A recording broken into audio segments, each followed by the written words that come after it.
Boa noite! Boa noite! Bem-vindos ao Jackson News. Eu sou o Vitor. E eu sou o João. Hoje iremos falar da violência contra as mulheres nos dias atuais, no passado, na Grécia Antiga, entre outros. Entrevistas com os nossos repórteres Gustavo e Sebastião. Dados e estatísticas com Rafael. Você sabia?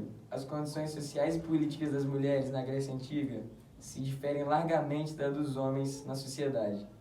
Elas não eram consideradas cidadãs e seus cargos sociais eram inferiores aos dos homens. Porém, apesar da sociedade pensar dessa forma, alguns filósofos mostraram estar à frente de seu tempo e pensavam de maneira diferente, como Sócrates. Ele pensava que homens e mulheres tinham a mesma capacidade intelectual, ou seja, deveriam ter os mesmos direitos como cidadania. Na história, na segunda metade do século XVIII, com a Revolução Industrial, a absorção do trabalho feminino nas indústrias, a mão de obra barata inseriu definitivamente as mulheres na dinâmica produtiva. Elas passaram a ser obrigadas a trabalhar 17 horas de trabalho seguidas, em ruins condições, submetidas a espancamentos e humilhações, além de receber os salários 60% menores que o dos homens. Em 1819, depois de um confronto onde a polícia disparou contra os trabalhadores, a Inglaterra diminuiu para 12 horas o trabalho das mulheres. A Revolução Industrial incorporou a mulher na fábrica. E em épocas de crise, o trabalho masculino era substituído pelo feminino, pois era mais barato. Assim, nasceu a luta das mulheres por melhores condições de trabalho.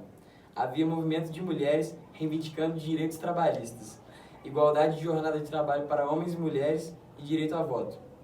Ao ser incorporado ao mundo do trabalho fabril, passou a ter uma dupla jornada de trabalho.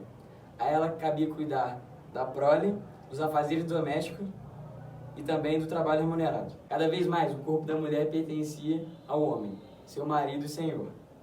O adultério era crime gravíssimo, pois colocava em perigo a legitimidade da prole como herdeira da propriedade do homem. As mulheres começaram uma luta organizada em defesa de seus direitos.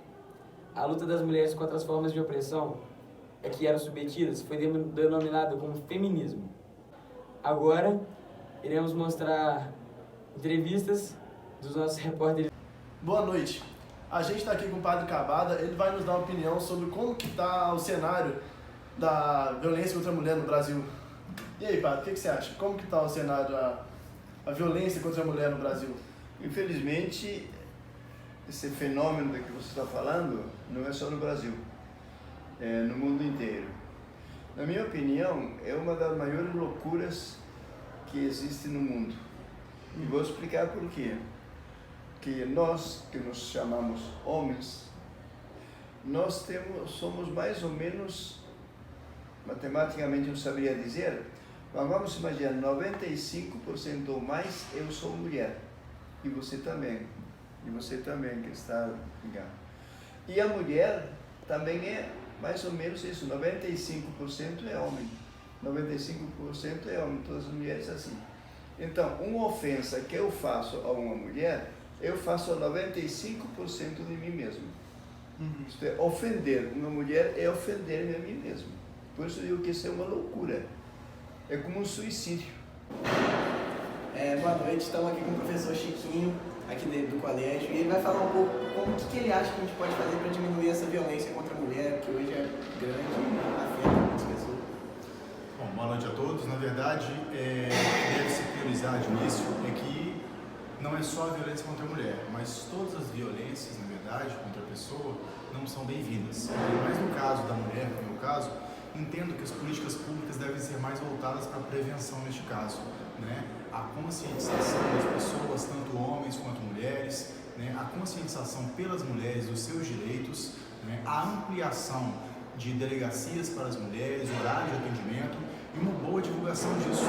E que quando a mulher denuncie tal situação, que os órgãos públicos possam efetivamente trabalhar em prol da defesa dessa mulher, evitando casos maiores e estimulando que outras possam, ao ver tal situação, também serem estimuladas a denunciar mais vezes. Obrigado, Gustavo. Obrigado, Sebastião.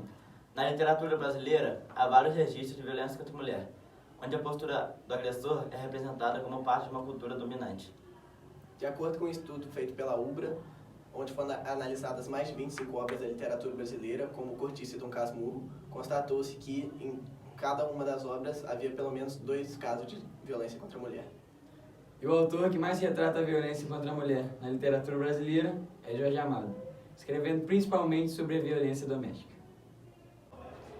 Na geografia, o IDH serve de parâmetro para aferir o índice de desenvolvimento de cada país, levando em conta os indicadores de educação, de longevidade e de renda individual. São 4 grupos de desenvolvimento humano: muito elevado, elevado, médio e baixo. Os grupos contam com as seguintes taxas de homicídio: 1,8 mortes no primeiro, 10,7 no segundo, 11,7 no terceiro e 13,9 no quarto. Esses números nos autorizam a estabelecer uma relação direta entre DH, desigualdades e homicídios. E agora dados e gráficos de matemática e geografia com Rafael. Boa noite, Vitor. Boa noite, João. Estou aqui com um gráfico onde apresenta a violência física por cônjuge ou namorado, onde de 2009 a 2016 cresceu de 4.339 para 33.961. Um gráfico onde só aumenta, não para de diminuir nunca.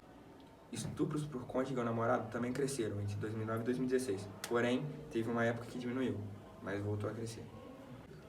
No ambiente de trabalho, o assédio sexual por chefe também cresceu. Diminuiu em uma etapa, mas voltou a crescer e a tendência é continuar crescendo. A violência por arma de fogo contra a mulher praticamente quadruplicou na etapa de 2009 a 2016.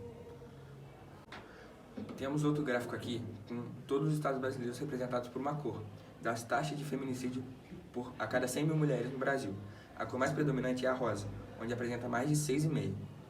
Também temos outras cores como azul, verde, amarelo, mas essas apresentam menos. A que mais está predominante é a rosa. Também temos dados como nos últimos 12 meses, mais de 1,5 milhão de mulheres foram espancadas ou tentativa de estrangulamento no Brasil. E também é importante falar que um erro gravíssimo das mulheres é que elas não denunciam. Mais de 52% das mulheres não denunciam todos os atentados. Também é importante ressaltar que mais de 40% das ocorrências ocorrem no ambiente de trabalho, seja por chefe ou por companheiro de trabalho. É com vocês, João e Vitor. Obrigado, esse foi o Jackson News. Uma boa noite. Uma boa noite! Uma boa noite! Boa noite. Boa noite. Boa noite! Nossa, esse é muito ruim. Conta uma cena dessa. Vai. Boa noite. Boa noite! Boa noite. Boa noite! Tô brincando. Obrigado, esse foi o Jackson News. Uma boa noite. Calma aí, eu vou rir, calma. Na literatura brasileira, há vários registros de violência contra a mulher. Peraí, consigo rir. Ficando sério aí, velho. Assim,